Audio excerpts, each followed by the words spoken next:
నమస్తే అండి. సో, ఇప్పుడు ఈరోజు మనం లివర్ పనితీరు గురించి తెలుసుకుందామండి. జనరల్‌గా లివర్ అనగానే చాలామంది ఒకసారి మనం ఎప్పుడైనా అనుకోకుండా ఏదైనా డిసీజ్ కానీ స్కాన్ చేపించుకున్నప్పుడు, లేదంటే ఏమన్నా అనుమానం ఉండి స్కాన్ చేపించుకున్నప్పుడు గ్రేడ్ 1, గ్రేడ్ 2 ఫ్యాటీ లివర్ అని ఇస్తూ ఉంటారు.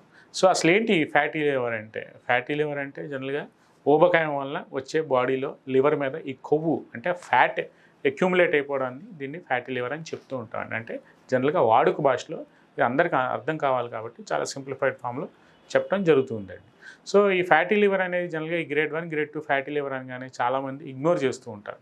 ఎందుకు ఇగ్నోర్ చేస్తుంటారు అంటే మనకి ఎటువంటి నొప్పి, బాధ అనేవి ఉండవు కాబట్టి. జనరల్‌గా అసలు ఇది మన ఈ ఫ్యాటీ లివర్ వచ్చింది అంటే మనకు ఒక అన్‌హెల్తీ లైఫ్ స్టైల్ ఉంది అని అర్థం. అన్‌హెల్తీ లైఫ్ స్టైల్ అంటే ప్రాపర్ ఎక్సర్సైజ్ లేదు, ప్రాపర్ బాడీ యొక్క ఫిజికల్ ఎక్సర్సైజెస్ లేవు. ఏదో అవర్స్ టుగెదర్ ఇప్పుడు ఉన్న వర్క్ ప్రొఫైల్ వలన ఎవరైనా సరే ఒక కామన్ మ్యాన్గా ఒక 6 to 8 అవర్స్ ఒకే చోట సిట్టింగ్ పోస్టర్లో కూర్చోవడం వల్ల జనరల్గా ఈ అబ్డామినల్ ఫ్యాట్ పెరిగిపోవటం వల్ల జనరల్గా ఈ ఫ్యాటీ లివర్ చేంజెస్ అనేవి ఎక్కువగా అయిపోవటం. సో, లివర్ యొక్క పనితీరు అనేది ఈ ఫ్యాటీ లివర్ వలన చాలా స్లగ్గిష్గా, మందకొడిగా అయిపోతూ ఉంటుందండి.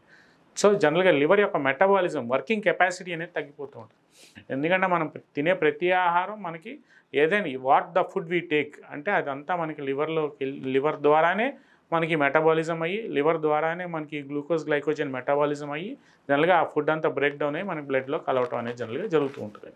సో, దాని ద్వారా మనకి ఎనర్జీ లెవెల్స్ అనేవి రావడం జనరల్గా జరుగుతూ ఉంటుంది. సో, లివర్ అనేది ఒక కెమికల్ ఫ్యాక్టరీ లాంటిది, ఒక పెద్ద gland. Liver is the largest gland in the body. ఈ కెమికల్ ఫ్యాక్టరీలో ఎప్పుడైతే మనకి డిస్టర్బెన్సెస్ అనేవి వస్తాయో జనరల్గా మనం తిన్న ఆహారం కూడా ప్రాపర్గా మెటబాలైజ్ అవ్వదు.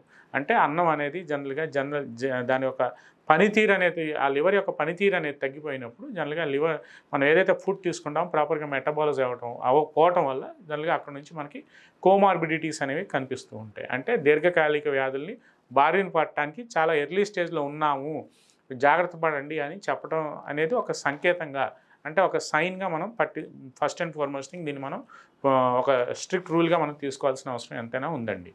సో, ఈ గ్రేడ్ 1, గ్రేడ్ 2 ఫ్యాటీ లివర్ అన్నప్పుడు జనరల్గా మనం తినే ఫుడ్ ఏదైతే ఉందో ఆ ఫుడ్ క్వాంటిటీని తగ్గించుకోవటమా, లేదంటే మనం కార్బోహైడ్రేట్స్ ఎక్కువ తీసుకుంటున్నాం. కొంతమంది రైస్ ఎక్కువ తింటూ ఉంటారు, కర్రీస్ తక్కువ తింటూ ఉంటారు.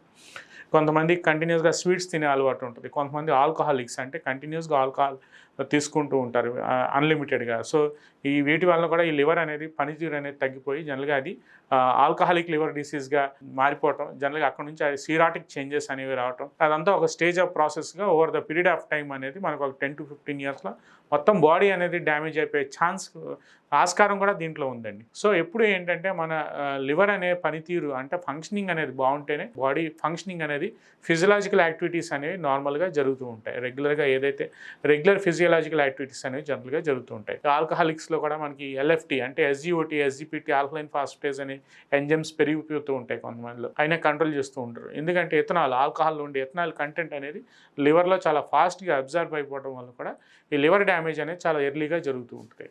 చాలా ఫాస్ట్గా జరగడానికి ఛాన్స్ ఉందండి. సో, ఇవన్నీ మనకి ఏవైతే హ్యాబిట్స్ ఉన్నాయో వాటిని తగ్గించుకోవటం, ప్రాపర్గా ఎక్సర్సైజ్ అది చేయటం, ప్రాపర్గా రెగ్యులర్ లైఫ్ స్టైల్ని కాస్త మార్చుకోవటం.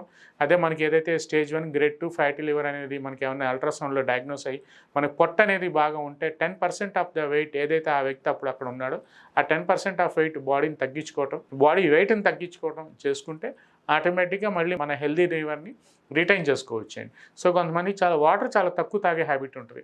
So, water is essential for each and part. అంటే ప్రతి ఆర్గాన్లో మనకి బాడీలో ఉండే ప్రతి అవయవానికి మనకి నీరు అనేది చాలా అవసరం. రెగ్యులర్గా 4 to 5 లీటర్స్ ఆఫ్ వాటర్ తాగమని చెప్తూ ఉంటాం. పర్టికులర్గా ఈ వాటర్ తక్కువ తాగుతున్న వాళ్ళలో కూడా ఈ లివర్ డ్యామేజెస్ అనేవి చాలా ఫాస్ట్గా జరిగే ఛాన్స్ ఉందండి.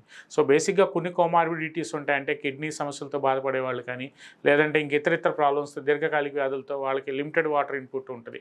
లిమిటెడ్ వాటర్ ఇంటేక్ తీసుకోమని సజెస్ట్ చేస్తూ ఉంటారు. సో, అట్లాంటి వాటిలో తప్పిస్తే ఒక నార్మల్ వ్యక్తి, ఒక సాధారణ వ్యక్తి అయితే కంపల్సరీగా 4 to 5 లీటర్స్ ఆఫ్ వాటర్ అనేది రెగ్యులర్గా తీసుకోవాల్సిన అవసరం ఎంతైనా ఉంటుందండి.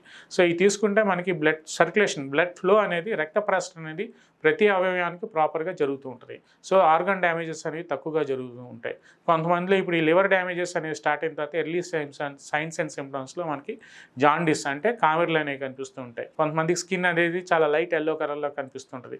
కళ్ళు మనకి ఐస్లో కూడా చాలా లైట్ ఎల్లోష్ డిస్కలరేషన్ కనిపిస్తూ ఉంటుంది. డైజెషన్ అనేది ప్రాపర్గా జరుగుతూ ఉంటుంది. ఆపాన వాయువు అనేది ఎక్కువగా పోతూ ఉంటుంది. కొంతమందికి జీర్ణకోశ సంబంధిత వ్యాధులు కనిపిస్తూ ఉంటాయి. సో, అయినా ఇగ్నోర్ చేస్తూ ఉంటారు. ఏదో ప్రాపర్గా ఏదో ఇంప్రాపర్ ట్రీట్మెంట్ తీసుకుంటుంటారు, ప్రాపర్గా క్వాలిఫైడ్ డాక్టర్ దగ్గరికి వెళ్ళకుండా వాళ్ళకి తోచిన ట్రీట్మెంట్ తీసుకుంటుంటారు. కొంతమంది ఏదో రకరకాల మందులేవో వాళ్ళకి తెలిసిన మందులేవో వాడేసుకుంటూ ఉంటారు. సో ఇలా చేసుకుంటే you are damaging your liver very early అండి. సో మనం ఎంత మన లివర్ని మనం ప్రొటెక్ట్ చేసుకోగలిగితే అంత మనకి ఒక హెల్దీ లైఫ్ ఉంటుంది. ఈ వీడియో ద్వారా నేను మన వ్యూవర్స్కి చెప్పదలుచుకున్నాను.